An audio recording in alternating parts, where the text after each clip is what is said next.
Hi guys. आज हम भारतीय संविधान पढ़ते हैं। तो हम सबसे पहले समझेंगे कि भारतीय संविधान बनाया क्यों गया, आखिर इसकी ज़रूरत देश को क्यों पड़ती है।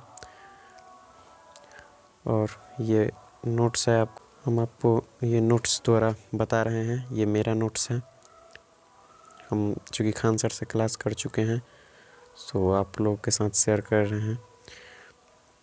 सबसे पहले हम भारतीय संविधान के भाग 1 के बारे में जानेंगे।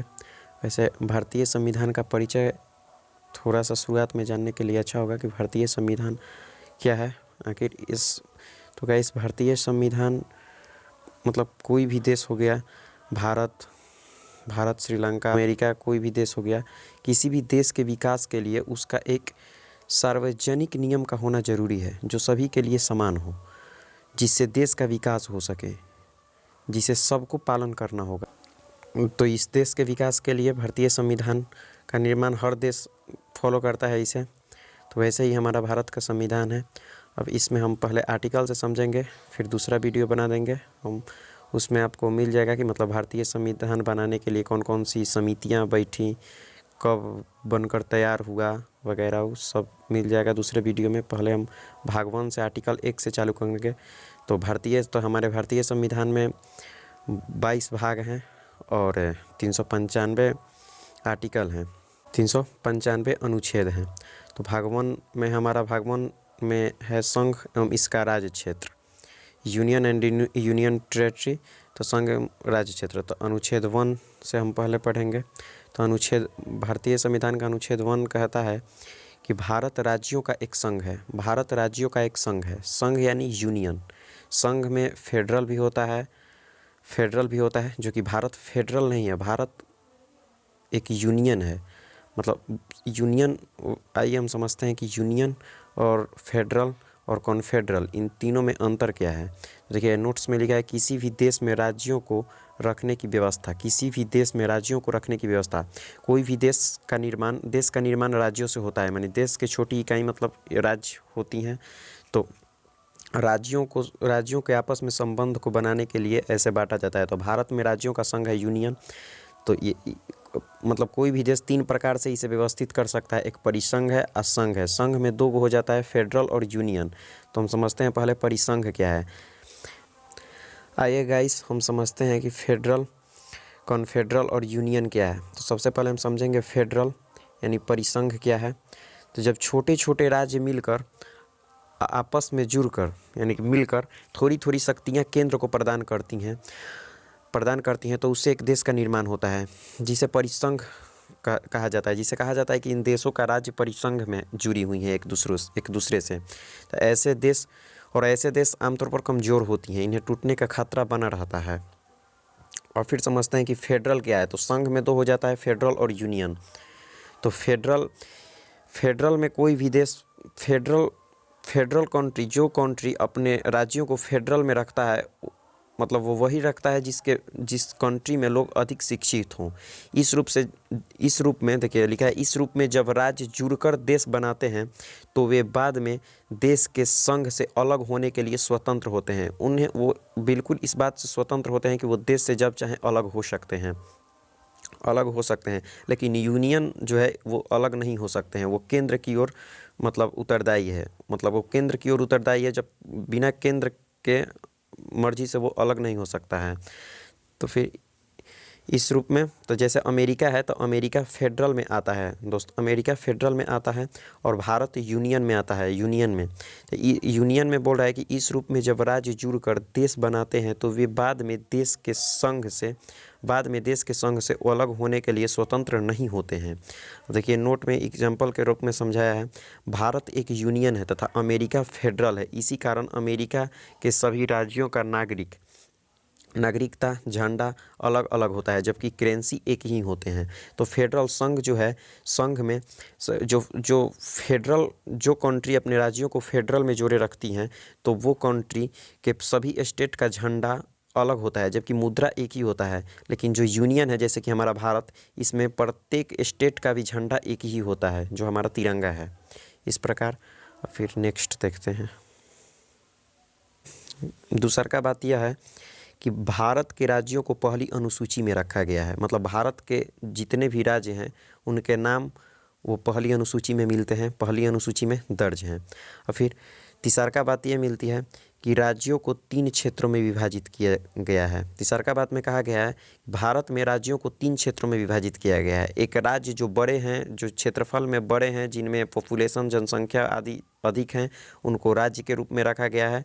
और एक संघ राज्य क्षेत्र यानी कि केंद्र शासित प्रदेश यूनियन टेरिटरी, और एक अर्जित क्षेत्र। अर्जित क्षेत्र वो होता है गाइस जिसे हम मतलब अर्जित किए हों, जिसे हम मतलब युद्ध द्वारा जीते हुए हों, या कोई राज्य हमसे आकर मिलना चाहता है, किसी अदर राज्य कोई मतलब सीमा पारीय मतलब सीमा के उस पार का कोई राज्य हमसे मिलना चाहता हो, तो उस राज्य को हम अपने, जैसे कि सिक्किम मिला था उस प्रकार से अर्जित राज्य मतलब हो जाते हैं। और फिर आर्टिकल 2 समझते हैं। तो आर्टिकल 2 का मतलब ये हुआ गाइस कि भारत सरकार किसी भी विदेशी क्षेत्र को अपने में मिला सकती है। यदि वो उस राज्य पर किसी प्रकार का आक्रमण होती है, या वो राज्य मतलब भारत सरकार सर आके बोली कि हम आपके स्टेट में शामिल होना चाहते हैं, तो भारत सरकार को आर्टिकल 2 से ये शक्ति है कि वो उसे मिला सकती है। और इसके लिए उसे राष्ट्रपति की कोई खास मतलब सिग्नेचर की ज़रूरत नहीं पड़ती, क्योंकि इसमें लिखा गया है कि संसद राष्ट्रपति, ये कार्य संसद को मिला है, क्योंकि इसमें लिखा है कि संसद राष्ट्रपति के पूर्व अनुमति पर, मतलब राष्ट्रपति को सूचित करके, पूर्व अनुमति का अर्थ होता है कि राष्ट्रपति को सूचित कर दिया जाएगा, और संसद अपने मन से अपने मतलब सहमति अनुसार उस राज्य को, अपने सहमति अनुसार उस राज्य को भारत देश में मिला सकती है। इस प्रकार एक राज्य मिला है जो सिक्किम है। तो फिर गाइस हम समझते हैं कि सिक्किम को किस प्रकार भारत का 22वां राज्य जोड़ा गया। तो इसके लिए सिक्किम को भारत का 22वां राज्य बनाने के लिए, 22वां राज्य बनाने से पहले उसे भारत का को स्टेट बनाया गया। को स्टेट का मतलब होता है गाइस सहराज्य। सहराज्य का मतलब होता है कि उस राज्य को विश्वास दिलाया जाता है कि आपको हमारे देश में किसी प्रकार की दिक्कत नहीं होगी, बल्कि आपको इसी मुल्क के मतलब इसी देश के व्यक्ति की तरह जुड़ने के बाद आपके साथ व्यवहार करेगा ये देश। तो इसके लिए सहराज्य बनाकर उसको पहले मतलब अपने देश का मतलब संस्कृति के बारे में, मतलब एक तरह से संस्कृति के बारे में बताया जाता है, और उसके बाद उसे मतलब अपने राज्य के रूप में घोषित किया जाता है। तो उसे सहराज्य, तो सिक्किम को को स्टेट बनाने के लिए आर्टिकल 2 का ए जोड़ा गया था। आर्टिकल 2 का ए जोड़ा गया था। तिब्बत पर चाइना ने 1954 ईस्वी में आक्रमण किया था। तिब्बत पर चाइना ने 1954 ईस्वी पर आक्रमण किया था। तो सिक्किम भारत से ही सटा हुआ एक छोटा सा राज्य था। तो ये उस समय आक्रमण से बचने के लिए भारत से मिलना चाहा, मतलब भारत के देश में शामिल होना चाहा। तो उस समय इसे सहराज्य बनाया गया। भारतीय संविधान में 35वां संशोधन करके इसे सहराज्य बनाया गया 1974 ईस्वी में, और आर्टिकल 2 में ये जोड़ा गया। और 16 मई 1975 ईस्वी में भारतीय संविधान में 36वां संशोधन करके इसे फाइनली भारत का 22वां राज्य बना दिया गया। आप समझते हैं आर्टिकल 3 क्या है। तो गाइस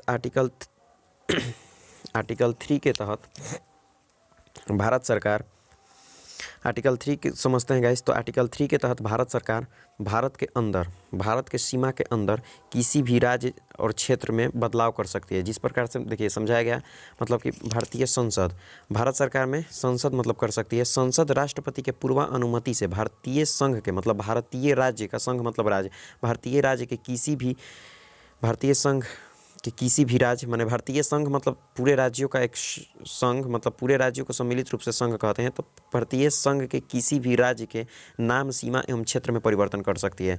एग्जाम्पल फॉर गाइस मतलब ऐसे किया गया है। मध्य प्रदेश को 1 नवंबर 2000 ईस्वी में मध्य प्रदेश से छत्तीसगढ़ को अलग कर दिया गया था। इसी प्रकार उत्तर प्रदेश से उत्तराखंड को 9 नवंबर 2000 ईस्वी में अलग कर दिया गया था, और बिहार से झारखंड को अलग कर दिया गया था 15 नवंबर 2000 ईस्वी को। मतलब इससे भारतीय संसद राष्ट्रपति को सूचित करके, राष्ट्रपति के पूर्व अनुमति का अर्थ राष्ट्रपति को सूचित करके, मतलब इसके लिए राष्ट्रपति का कोई मतलब सहमति की जरूरत नहीं होती, केवल राष्ट्रपति को सूचना दे देना होता है। और भारतीय संसद और भारत की संसद मतलब किसी भी राज्य के सीमा क्षेत्र में परिवर्तन कर सकती है। राज्य का जो बॉर्डर है, राज्य का बॉर्डर उनमें हेर फेर कर सकती है, उनको 2 भाग में विभाजित कर सकती है आर्टिकल 3 के प्रयोग से। तो आइए गाइस हम समझते हैं फिर आर्टिकल 4 क्या है। तो गाइस आर्टिकल 4 से वही आर्टिकल 2 और 3 से रिलेटेड है आर्टिकल 4। तो आर्टिकल 2 और 3 में जो कहे कि राष्ट्रपति के पूर्व अनुमति पर संसद जो कार्य करती है वो 368 आर्टिकल 368 के मतलब 8 के बाहर रखा गया है। उन दोनों को आर्टिकल 4 के तहत आर्टिकल 2 तथा आर्टिकल 3 के संशोधन को आर्टिकल 368 के बाहर रखा गया है। इसका अर्थ ये हुआ गाइस कि जिस भी संशोधन को या जिस भी नियम को आर्टिकल 368 के बाहर रखा जाता है उसमें राष्ट्रपति की कोई खास भूमिका नहीं होती है। मतलब उसमें राष्ट्रपति को केवल सूचना दे दी जाती है और राष्ट्रपति का कोई हस्ताक्षर का मतलब उतना अनिवार्य नहीं है। मतलब औपचारिक रूप से राष्ट्रपति को केवल सूचना दे दी जाती है।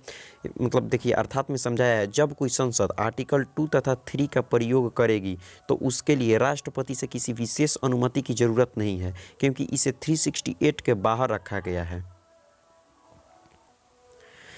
तो इसका मतलब ये हुआ गाइस कि मतलब आगे पढ़ने पर मिलेगा आर्टिकल 368 राष्ट्रपति के लिए बहुत अनिवार्य है। मतलब देश में किसी भी प्रकार की संशोधन किया जाए जो आर्टिकल 368 में शामिल हो तो उसके तहत राष्ट्रपति का हस्ताक्षर बहुत अनिवार्य है। नोट में लिखा है जिस भी संशोधन को 368 में रख दिया जाता है उसमें राष्ट्रपति का हस्ताक्षर अनिवार्य होता है। बिना राष्ट्रपति के हस्ताक्षर के बिना वो कार्य नहीं होता है। लेकिन इन दोनों आर्टिकल को आर्टिकल 2 और 3 को आर्टिकल 368 के बाहर रखा गया है। मतलब आर्टिकल 3 और आर्टिकल 2 और 3 का यूज करके भारतीय संसद जिस प्रकार की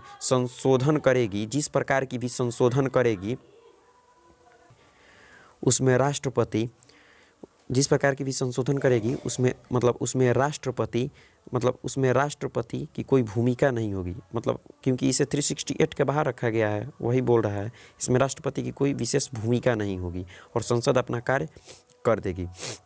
और इससे गाइस एक और बात मिलता है कि आर्टिकल 4 से अनुसूची 1 और 4 भी प्रभावित होगी। क्योंकि गाइस आर्टिकल 1 में हमने बताया कि अनुसूची 1 में सभी राज्यों के नाम दर्ज हैं। सभी राज्यों के जब नाम दर्ज हैं तो आर्टिकल 3 का यूज़ करके अगर कोई भी एक राज्य को 2 भाग में बांटता है तो जो दूसरा का भाग निकालता है उसका भी नाम होगा, तो उस नाम में बदलाव करने के लिए उसे भी अनुसूची 1 में ऐड करना पड़ेगा। इस प्रकार अनुसूची 1 और 4 प्रभावित हो जाते हैं। अब आगे हम समझते हैं गाइस। अब आगे हमें देसी रियासत के बारे में पढ़ना है। ये सब नेक्स्ट एपिसोड में पढ़ेंगे। ये पार्ट 1 है आपका। ठीक है गाइस, कोई दिक्कत हो तो कमेंट कीजिएगा।